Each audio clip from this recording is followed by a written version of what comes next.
What's going on, everybody? It's Scat ID here, and today I got a video of the good, the bad, and the ugly from the Modern Warfare 3 beta. If you guys like what you saw in today's video, feel free to hit that sub and turn on those post notifications to stay all up to date with everything Modern Warfare 3 multiplayer, Warzone, and zombies information. But anyways, let's get right into it. So starting out, overall, this game did feel very, very good. It is a huge step up from what we had over with Modern Warfare 2, multiplayer, and Warzone. In the bottom left, I am going to have a chalkboard of all my points, so maybe you guys can also make your chalkboard down in the comments. Let me know what you guys think. But starting out with the good, overall, the gun mechanics did feel a lot better than what we did have. When I say gun mechanics, I do mean like visual recoil, aim down sight speed while jumping, everything along those lines, even reload speed. It all felt a lot better than what we had over in Modern Warfare 2 multiplayer and Warzone. Another huge thing that felt awesome in this beta is the flow and the pace of the game. I never felt like I was stuck in a dull moment with this. Basically, we were playing on the old maps. They already played fast back in 2009, but with how the game feels now, it feels a lot better. And overall, like I said, the flow and the pace of the game, I never felt like I was never finding nobody, especially with the red dots on the mini-map. It just felt very, very good. Another huge win in my book is Sledgehammer was very, very quick to update. As you guys know, with Modern Warfare 2, Infinity War was very, very dry with us in terms of updates and patch notes, and Sledgehammer was very, very quick to fix and test stuff in this beta. Like I said, I know it's a beta, and they're going to try to fix things and get them out as quick as they can while they have the players to test them, but overall, even seeing the detailed patch notes, it was a very, very huge win in my book. Another huge thing that was good was the gear.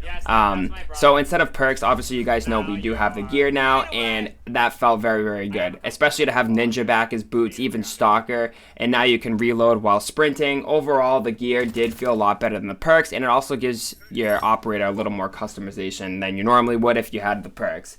And last but not least, overall on the good side is the classic COD feel. I did state this a little bit in the flow and the pace of the game, but the classic COD is back. We do have a little bit of a higher TTK, so we're not getting instantly fried in gunfights. We do have a chance. We have our red dots on the mini-map. Like I said, our ninja perk, everything does feel like a classic COD feel. It feels very, very arcadey, and I feel that is going to bring everybody back as we saw in the beta.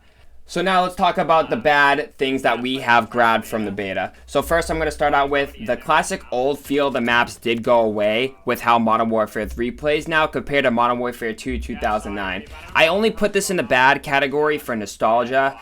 Personally for me though, I am so happy to be playing on these maps, but for anybody who wants the actual feel of how the old maps played, you're not going to 100% get that here due to how Call of Duty plays now compared to 2009. For example, how you can just rooftop jump over on Favela versus in 2009 you had to do that little zigzag jump to get across each roof, and it did take a lot of time. So that I just had to put in the bad category only for that reason. The skill-based matchmaking was absolutely cranked over in the beta. For casual gamers who wanted to try to at least get their hands on the beta to see if it was even worth their time, they just had no opportunity to do so because the skill-based matchmaking was cranked. I honestly don't mind skill-based matchmaking, but there is times where it is very, very cranked, and it's kind of aggravating to play because myself, I would want to come home from work and get a very good classic 3 to 4 hour COD session in and not have to sweat like I'm in a Call of Duty tournament. That's personally just me, but a lot of people do have different opinions. So another point I do have is the overall progression is slow. So over in the beta, I know they were probably trying to test out the ranking system and everything, but for me, it just felt a lot slower than what we had in previous betas and in previous Call of Duties. So we only had myself 5 days to be able to play the beta. I know PlayStation did have a lot longer. I did reach max rank, and it did take a little bit, but I also felt that it was still too long for people that wanted to lock all the weapons, all the gear, all the vest, everything with the kill streaks. Also, they didn't have as much time as they would have liked to be able to get the full determination whether they want to buy the game or not.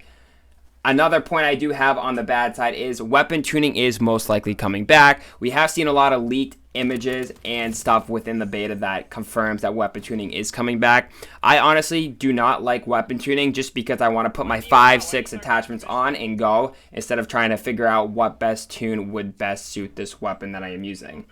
One final point I do have on the bad side is the teammate audio.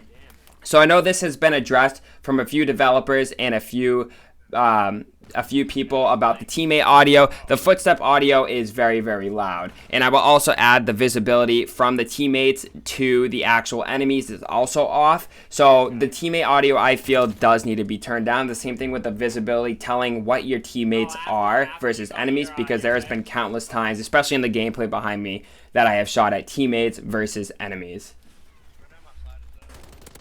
Now let's get over to the ugly side of the beta. I do not have that much points of the ugly of the beta, but there is a couple of things that I would like to point out, which I'm hoping Sledgehammer will address. So the first point I have here is the hit detection was atrocious. I can't tell you how many times I shot somebody in the head, in the upper chest, and it registered as a foot shot, or it didn't even register at all. Overall, this made the beta not as fun for me as I would have liked, due to the fact that I wasn't hitting all my shots where I know I was hitting, and I'm hoping that Sledgehammer will address this come the release November 10th.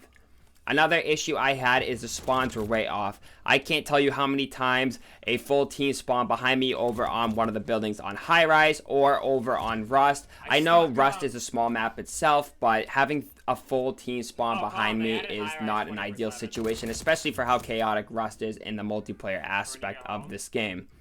Another point I want to bring up is the inconsistent gunfights. This does tie in a little bit to the hit detection, but it should be its own separate thing due to the fact that gunfights are more inconsistent than the hit detection, and I hope this also gets addressed, the same thing with hit detection, because these two make multiplayer what either is good or what is bad. Another point I do have here is the ricochet anti-cheat loop is still in effect. So personally, this didn't happen to me, but I've had a couple of buddies that this has happened to.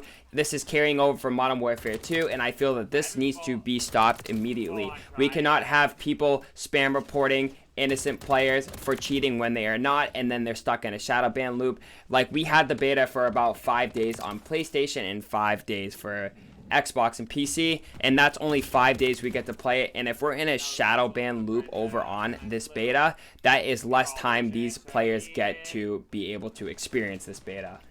And one final point I do have is the breacher drone absolutely needs to be nerfed. I know that this is kind of like a 100-killer drone from, let's say, Black Ops 2, but this thing needs to get nerfed in somehow, some way. This thing could stay up in the air for the entire time, and it can shoot down and blow up, and it can also have a huge explosion radius, and that is why it needs to be nerfed, because it has ruined multiplayer for me over in this aspect. Whenever I get shot by a breacher drone, it makes it feel like it's a bomb drone from Modern Warfare 2, but these things are way more powerful than a bomb drone, so I'm really hoping that this gets nerfed over on the multiplayer side. So what did you guys think of the Modern Warfare 3 multiplayer beta? Do you think that this is going to be the COD to bring the series back, or do you think that this is going to be another flop from Modern Warfare 2, like how that was this year?